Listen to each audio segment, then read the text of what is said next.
मुसलमानी से आज हम बात करेंगे जलन ड्रामे की एक ऐसे पॉइंट के बारे में, एक ऐसी बात के बारे में जिसके ऊपर आपका बिल्कुल भी नहीं है ध्यान। यहां पर आपको पता ही नहीं है कि भैया ड्रामे की डेप्थ क्या है। मैंने लगाई है काफी बड़ी खोज, ऑब्वियसली चूंकि मेरा काम है एनालिसिस करना, तो मैंने निकाला है एक ऐसा पॉइंट जो आपको पहले बता चुका हूं, लेकिन उस पॉइंट को आप अभी तक अच्छे से अंडरस्टैंड नहीं कर पा रहे। वो कौन सी ऐसी इस ड्रामे के बारे में बात आज के स्टूडियो में आप लोगों को बताऊंगा। साथ में ये भी बताऊंगा कि इस ड्रामे के अंदर खासतौर पर लेटेस्ट एपिसोड के अंदर मुझे ऐसे 2 से 3 सीन्स देखने को मिले जिनकी बिल्कुल भी सेंस नहीं बनती है। यहाँ पे आप कह सकते हो कि थोड़े से थे स्ट्रेंज किस्म के सीन। ये कौन से हैं भैया सीन? इन सभी क्वेश्चंस के आंसर मैं आज के स्टूडियो में करने वाला हूँ। फिर जो नए लोग आए मेरे चैनल पर, जल्दी से दबा दें सब्सक्राइब का बटन, पुराने लोग जिससे पहले मुझे इंस्टाग्राम पे फॉलो यहाँ @मालिम, क्योंकि आपके सभी क्वेश्चंस के आंसर मैं वहां पर करने वाला हूँ। वीडियो करते हैं जल्दी ताकि हम स्टार्ट कर सकें बहुत ही सुपर रिव्यू। तो चले आगे बढ़ते हैं।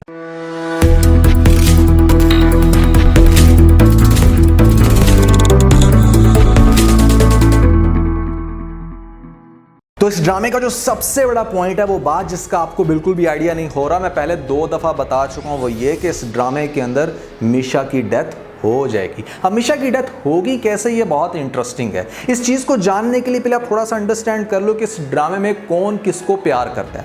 अगर आपको लगता है कि यहां पर मीशा प्यार करती है असफन से, तो बिल्कुल करती है। इस ड्रामे के अंदर सिर्फ एक यही कैरेक्टर है, यानी कि मीशा असफन से प्यार करती है। असफन मीशा से प्यार करना शुरू हुआ था, लेकिन वो प्यार नहीं करता। निशा की बात की जाए तो वो भी असफन के साथ प्यार नहीं करती, उसकी प्रॉपर्टी से प्यार करती है। और असफन निशा को प्यार नहीं करता, उसके अंदर आप कह लो कि थोड़ा सा अट्रैक्ट हो गया है। यहां पर उसकी थोड़ी सी क्रेजी वाली जो हरकतें, उनको देख के काफी हैरान। उसको लगता है ऐसा कि शायद ये मुझसे बहुत प्यार करती है, लेकिन एक्चुअली में असफन भी उसको चाहता नहीं है। अब प्यार की तो खिचड़ी ये है इस ड्रामे के अंदर। जो दूसरा पॉइंट है वो ये कि आपने नोट किया होगा कि डॉक्टर ने आज की एपिसोड में भी कहा कि आप इनका ख्याल रखें। असफन को कहती है कि अगर आप इनका ख्याल नहीं रखेंगे तो इनकी बहुत ही बुरी हालत हो सकती है। कि दैट मींस कि यहां से आपको एक क्लू मिल रहा है कि मीशा जो है वो थोड़ी सी सेंसिटिव लड़की है। अब होना कुछ ऐसे है कि डेफिनेटली अभी तो रह रही होगी मीशा असफन के घर में, और यहां पर जिस तरह से भाग के आई है निशा, इसको किसी और जगह पे रखेगा असफन, और वो वहां पर ये जिद करेगी कि मीशा को घर से निकालो,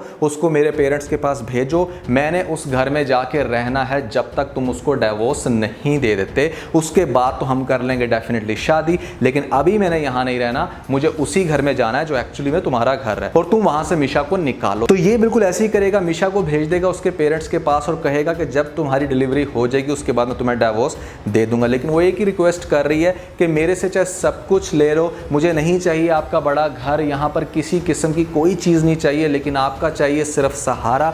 मैं नहीं चाहती कि आप मुझे कभी भी छोड़कर जाएं। अब जो असफन की बहन है ना, उसको इस बात का डाउट हो रहा है कि घर में चल रही है कोई खिचड़ी, मेरी क्यों नहीं बात हो पा रही मीशा के साथ। कोई तो मामला है जिसकी वजह से इतना ज्यादा मेरे ख्याल से मेरा भाई मुझसे बातें छुपा रहा है। तो वो अपने उन डाउट्स की वजह से जब आएगी पाकिस्तान और आके असफन के घर में देखेगी कि यहाँ पर तो मीशा है ही नहीं, वो असफन से पूछेगी तो असफन ये बताएगा कि मीशा नहीं चलना चाहती मेरे साथ, वो लेना चाहती है डिवोर्स। मीशा से ज्यादा मेरी निशा केयर करती है और मैं उसको डिवोर्स देने के बाद इसके साथ शादी कर लूंगा। बहन यकीन नहीं करेगी, उसे लगेगा ही नहीं ऐसा कि मीशा इस तरह की हरकत कर सकती है। और मीशा को असफन ने यह समझाया होगा कि सच्चाई उसकी बहन को बिल्कुल भी ना बताई जाए, उसकी बहन को यही कहा जाए कि हाँ मैं खुद से अलग होना चाहती हूँ, क्योंकि बहन के पास तो भैया यहाँ पर पावर है सबसे ज्यादा। वो मैं आपको पहले बता चुका हूं कि एक्चुअली में ये जितनी भी प्रॉपर्टी है असफन की, ये सारी की सारी इसकी बहन के नाम पे है। ये कह सकते हो कि पावर ऑफ अटॉर्नी कहते हैं कि यहाँ पर उस प्रॉपर्टी को डील कौन कर सकता है, कौन उसको बेच सकता है, या किसको किसका हिस्सा दे सकता है। तो कुछ इस तरह की चीज आपको दिखाई जा सकती है जो है असफन की सिस्टर के पास। तो असफन की तो ये प्रॉपर्टी भैया पहली बात तो है नहीं है, इसलिए असफन ये चाहता है कि मामला अच्छे से हल हो जाए, यानी कि सांप भी मर जाए और लाठी भी ना टूटे। वो ये चाहता है कि वो दे दे डिवोर्स मीशा को और बाद में कर ले शादी निशा के साथ। बहन को ये शो कराए कि एक्चुअली में मीशा ये चाहती थी, जबकि भैया मीशा बिल्कुल अपना मुंह बंद रखेगी। वो नहीं चाहती, क्योंकि उसको सिर्फ एक ही सहारा दिया हुआ है कि हाँ ठीक है मैं तुम्हें डिवोर्स नहीं दूंगा, तुम चुप करके उधर बैठी रहो। अब निशा अगर मीशा की बहन ना होती तो फिर तो ये पॉसिबल था कि हाँ ठीक है उसको भी डिवोर्स ना देता और निशा को खुश करने के लिए उसके साथ भी शादी कर लेता, लेकिन ऐसा नहीं हो सकता। एक टाइम पे आप 2 बहनों के साथ निकाह नहीं कर सकते।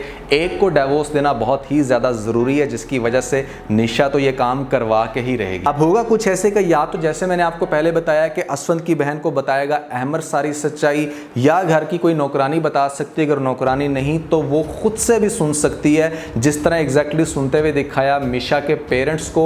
इसी तरह असवंत और निशा जब आपस में बातें कर रहे होंगे तो वो सब कुछ सुन लेगी उसकी बड़ी बहन, और वो कहेगी कि इसको घर से निकालो, या अब इस घर में नहीं रह सकती। निशा काफ़ी हैरान होगी कि आखिर ये क्यों मुझे घर से निकाल रही है, किधर गई असवंत की पावर। लेकिन उस टाइम तो सारी सच्चाई खुल के सामने नहीं आएगी। अब ये जो सारी बातें पता चली असवंत की बहन को, तो निशा असवंत को ये कहेगी कि ये सब कुछ बताया है मिशा ने।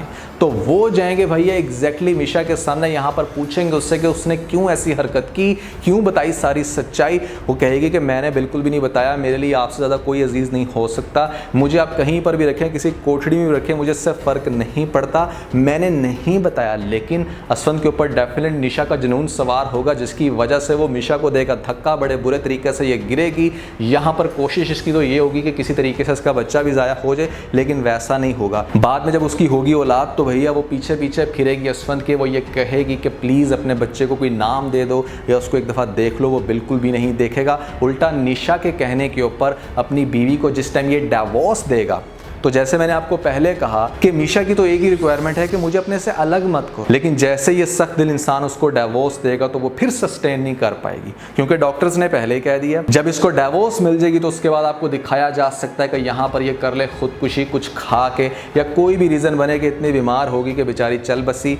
मिशा की मौत इस वजह से होगी। बहुत सारे लोग यकीन नहीं करते, वो कह रहे थे कि मिशा की मौत नहीं होगी। भैया बिल्कुल होगी। उसकी वजह ये है कि इसको डिवोर्स मिलनी ही मिलनी है। इसको डिवोर्स इसलिए मिलनी है क्योंकि आप एक सीन में बहुत अच्छे से देख सकते हो कि निशा ने असवंत के साथ फाइनली शादी कर ली, और वो शादी तब ही कर सकती है जब पहली बहन को डिवोर्स दी जाए। क्योंकि निशा अगर कोई बाहर की लड़की होती तो फिर तो वो कर सकती थी, इसको भी साथ में रखा जा सकता था। ये चूंकि बहनें हैं तो इसलिए एक को डिवोर्स देनी ही पड़ेगी, और डिवोर्स देने का मतलब ये है कि यहाँ पर मिशा की डेफिनेटली डेथ होगी। इस ड्रामे के अंदर ना थोड़ा सा कॉन्सेप्ट को समझने की कोशिश करो कि किसको कैसे और क्यों सजा मिलेगी। असवंत की सबसे बड़ी सजा ही ये होगी कि उसने मिशा को भी खो दिया, मिशा भी अपनी जान से चलेगी, और सबसे बढ़ के निशा की तरफ से भी उसको मिलेगा धोखा। डेफिनेटली उसको तो भी ये बात नहीं पता ना कि ये मेरी दौलत के पीछे पीछे भाग रही है। ये तो आगे जाके क्लियर होगा कि वो जो जितनी भी दौलत है वो तो एक्चुअली में इसकी बहन के नाम पे है। बहन ने तो सारे सवे फाड़ के फेंक दिए, यहाँ पर कर दिया इसको बेदखल, तो फिर ये कहाँ जाएगी? डेफिनेटली पीछे पीछे मारी फिरेगी, दोबारा से देखेगी कि भैया कहाँ गया वो घर। और जैसे कि मैं आपको बता चुका हूँ कि घर को देख के पता चलेगा कि एक्चुअली में इस घर का मालिक तो कौन है? अहमर उतना सक्सेसफुल उस टाइम तक आपको दिखा दिया जाएगा कि उसके पास इतना पैसा आया कि उसने वही घर खरीदा। तो निशा की जो सबसे बड़ी सजा दिखाई जाएगी ना इस ड्रामे के अंदर, वो ये दिखाई जाएगी कि जिस शख्स के साथ वो एक्चुअली में प्यार करती थी या जिसके साथ उसकी शादी होने वाली थी, उसने वो सब कुछ खरीद लिया, उसके पास वो सब कुछ आ गया, और जिसकी प्रॉपर्टी के पीछे भाग रही थी उसके पल्ले तो कुछ था ही नहीं। तो इस तरह से इन कैरेक्टर्स को सजा दी जाएगी। ये वो था पॉइंट जो शायद मुझे लग रहा था कि आप लोगों को जरा अच्छे से क्लियर नहीं हो रहा। लॉजिक्स के साथ आपको थोड़ा सा बता दी कि क्यों ज़रूरी है मिशा का मरना, क्योंकि आपको ये नहीं दिखाया जा सकता कि मिशा जिंदा है और वहाँ पर धोखा खा के यहाँ पर दोबारा से असवंत और मिशा को मिला दिया जाए। ऐसा पॉसिबल नहीं है, कि मतलब ये सेंस नहीं बनती। ऐसा क्यों होगा ड्रामे के अंदर? फिर आप क्या लेसन दिखाना चाह रहे हो कि क्या इतना सब कुछ करने के बाद आपको दोबारा वो हमसफर मिल सकता है? नहीं। तो ये वो रीज़न है जिसकी वजह से मिशा की डेथ होगी। अब कुछ जो सीन इस ड्रामे में मुझे बड़े अजीब लगे थे, पहली बात तो भैया ये कि यहाँ पर जब आपको दिखाएगा कि निशा ने घर से भागना था, तो ये क्यों ज़रूरी था कि उसने दुल्हन वाला ड्रेस पहन के ही भागना था?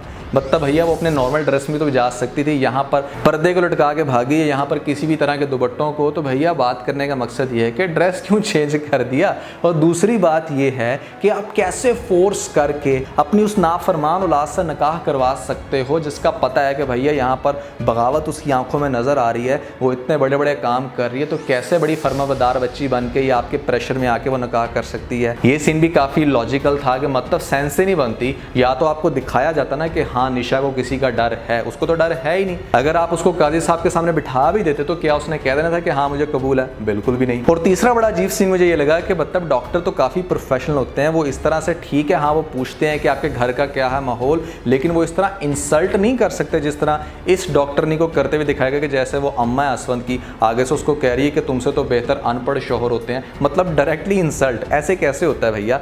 ये जो आपको दिखाया गया सीन, मेरे ख्याल से इसकी बिल्कुल भी सेंस नहीं बनती। थोड़ा सा अच्छे वे में डॉक्टर को ट्रीट करते हुए या कुछ इस तरह से बोलते हुए दिखाना चाहिए था जिसकी वाकई सेंस बनती। वो तो काफ़ी रूड होकर बात कर रही थी। आप लोग खुद ज़रा सीन को देख के मुझे ज़रूर बताइएगा। और लास्ट में फाइनली आपको माँ को भी वो बात करते हुए दिखा दिया गया जो मैं आपको 2 महीने पहले ही बता चुका हूँ। माँ ने क्या कहा था ज़रा गौर से सुन ले, और उसके बाद फिर जो मैंने कहा था वो भी सुन लीजिएगा। अरे तुम मर जाए निशा, ट्रक के नीचे आ जाए। जब पता नहीं चलेगा कि रोड के होगी बिल्कुल सेंटर में और ट्रक के नीचे आके मर जाएगी। तो आज के लिए बस इतना ही। अगर आपको इस वीडियो के अंदर कोई एक पॉइंट भी लगा तो आप इस वीडियो को लाइक जरूर कीजिएगा और अपने दोस्तों के साथ ज्यादा से ज्यादा शेयर करने की कोशिश करें, स्पेशली उन दोस्तों के साथ जो पाकिस्तानी ड्रामास के बहुत बड़े फैन है। चलिए तो सब्सक्राइब बटन के ऊपर जरूर क्लिक कीजिएगा और कमेंट सेक्शन में मुझे अपना फीडबैक देना मत भूलिएगा। और ये सारे काम करने के बाद आप बेल जरूर प्रेस कर लीजिएगा ताकि लेटेस्ट अपडेट आपको सबसे पहले मिल सकें।